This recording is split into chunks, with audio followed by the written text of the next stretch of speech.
So, hello Radu, welcome to the virtual Ljubljana Documentary Film Festival. We're going to have a short talk about your first film, A Casa, My Home. I must start this conversation with the mention of another recent success of Romanian cinema. Radu Jude just won the Berlin Golden Bear for Bad Luck Banging, or Loony Porn, as it's called. And Alexander Nana won two Academy Award nominations for Collective. So, what are you eating over there it's been a busy year. Romanian cinema is so successful now for 15 years, you know? I think it's an Eastern European trait, you know, the worse it gets outside, the better we get at fixing the problems. Yes. I bet it has something to do with the pandemic. We get very creative under great stress. So, But let me ask you, because I read that, I mean, are you a filmmaker by heart, or because I read that you were actually working as a investigative reporter, you know, focusing on human rights and environment issues? I work as a reporter, yes, and as an investigative reporter as well. Although I started as a non-fiction writer, as a long-form writer, and then I got into photography. Okay. For some years, and then naturally I shifted to film, as my investigative work was also done for international televisions, and then I don't know, one thing led to another. I wanted to make a film of my own, and this is mostly how we started this project. A Casa looks like an extension of your journalistic work. I mean, did you already, I mean, how did you meet the Enache family? It was after many years of doing some quite hardcore investigations abroad, mostly. I wanted to take a break, and I wanted to return to my creative roots and start working on a story that would be that would allow me to have some creative freedom and also autonomy, you know. So I wanted to make an independent feature piece about how the government was just preparing to transform this abandoned garbage dump in the close to the middle of Bucharest into a natural park. And it was quite a huge thing. It was happening just a few streets from where I was living then. And I said, like, this, I don't need to leave the city to take a break and make a story of my own. I can just, you know, maybe start looking in this direction, because it should be very interesting. And so at first it was a reportage idea on how they're planning to change this place, which had a very interesting history, but also a very bad reputation. There were a lot of urban legends, you know, that people get killed there, that wild dogs are wild animals. So nobody would go in, which was very interesting, because this is the reason that this incredible and complex ecosystem formed in the middle of this garbage dump, basically. And along the way, when I say we, Lina Vdovi, who's my partner and the screenwriter of the film, we were doing interviews with the authorities, with the people there, and we just saw two of the Enache brothers running half naked in the tall bushes, and that was an interesting image, happening 400 meters from the expensive streets and with shops and from the posh Bucharest. It's a fascinating drone shot when you raise the camera, you know, way above the ground, and it's actually one of the rare drone shots that makes sense in modern filmmaking, I because it love when I really, hear this. Like, you I know, honestly love when I hear this because it's. I would never use a drone. I hate drone shots, but this must be the first instance where it really makes sense, because it really shows how close this, because first when you watch your movie, you think, this is somewhere in rural Romania, and but basically you see when the camera rises that you're literally just over the street from this vast megapolis of the Bucharest. Yeah, that was. I mean, it took a while until we decided to do the drone shot, because initially we would climb the tall buildings around, and there were some ways in which to show this.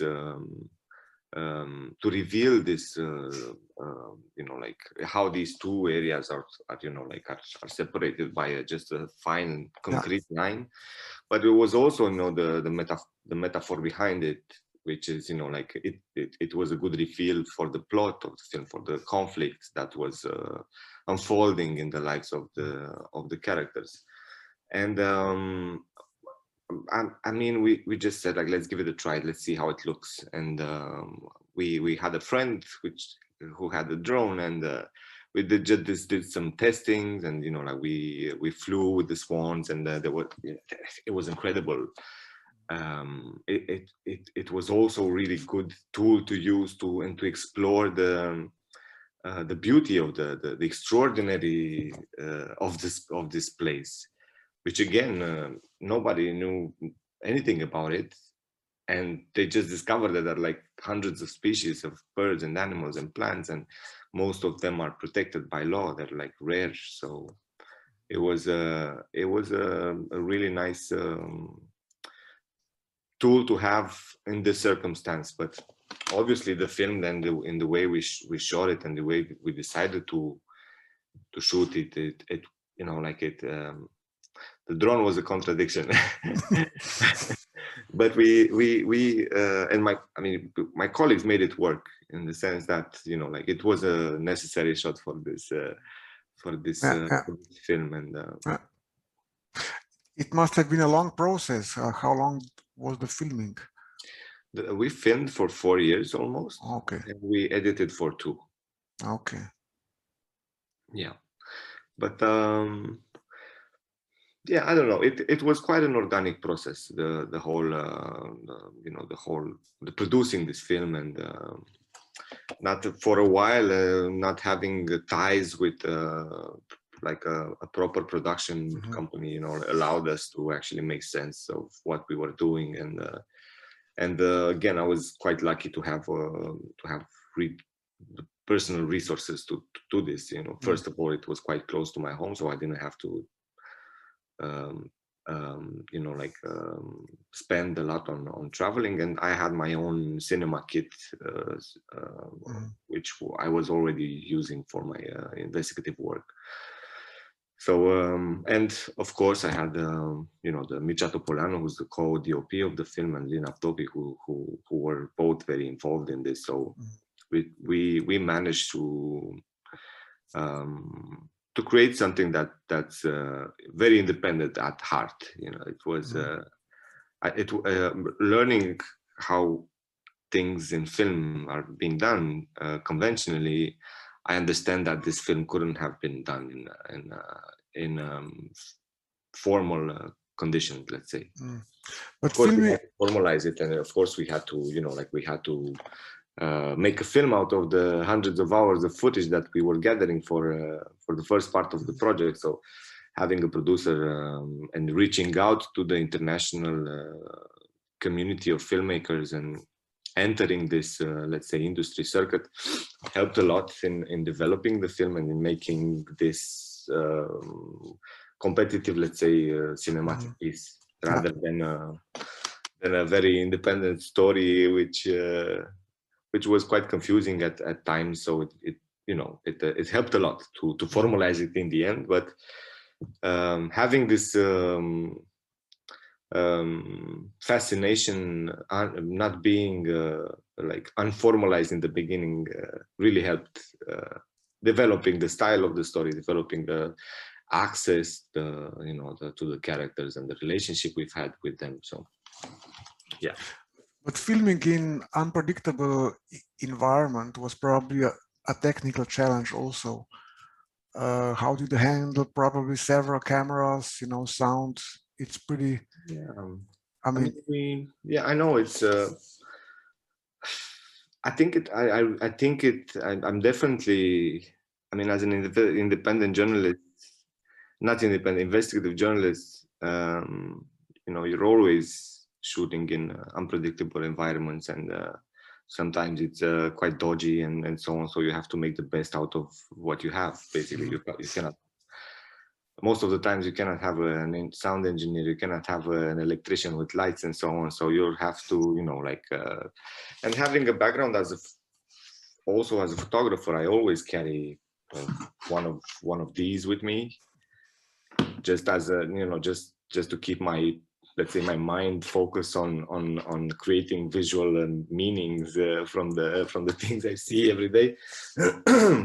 I almost never use lights, and having a very good camera kit, like cinematic camera kit, really helped to, because I also had quite, let's say, quite good sound recording capabilities with more channels and so on. So most of the film, 90% of the film, was shot without a sound recordist. Of course, this, let's say, compromise that we made during production led to bigger costs in the end. Post-production, yeah. But it was something that we were aware of, and it was also something that we decided to do in order. I mean, in the sense that we wanted a very tight and a very small team, because this has always been a family story, a family film, and in a family, the families, let's say, I would define the family atmosphere as something intimate, as something honest, as something intimacy was very important to have as an atmosphere for this story. So having more than 3 people, for me, it was too many already, to work on this. So there are a lot of scenes, for example, the more delicate scenes are shot with just one camera, just one person, with some microphones spread around the room, but it's mostly shot by one person. So, and yeah. This is, of course, a universal story about gentrification and imposing rules on certain minorities. There must be several other stories, I guess, around, not only the Bucharest, but the Romania. I think I've seen people living in similar contexts in all over the world, I'd say, So I never saw it as something necessarily local, and I definitely didn't want to play the ethnicity card, in the sense that this film was already political without having to, like, put it in the face of the audience. It's not a story about a Roma family, and obviously Roma people in our part of the world suffered greatly, and they still do. But for me, I mean, I think the more efficient way of actually creating awareness around families living in similar contexts was to give them a platform to just be humans, to give them the possibility of connecting with the audiences, with other human beings on a human level, rather than a political or a social level. Although political and social was also very important for me. I come from journalism. Yeah. My ambitions aren't authorship ambitions, let's say, are quite, you know, like I'm doing things to feel that I'm contributing to the world around me, to the lives of those I'm working with, and so on. So, but and this is something that I had to learn in on my process of becoming a filmmaker during this film, was that, you know, like you can achieve or you can tell the truth in other ways. There are also other ways to tell the truth than journalism. You know, there's a human truth, there's a dramaturgic truth, and so on, which is an amazing tool to have for someone like me.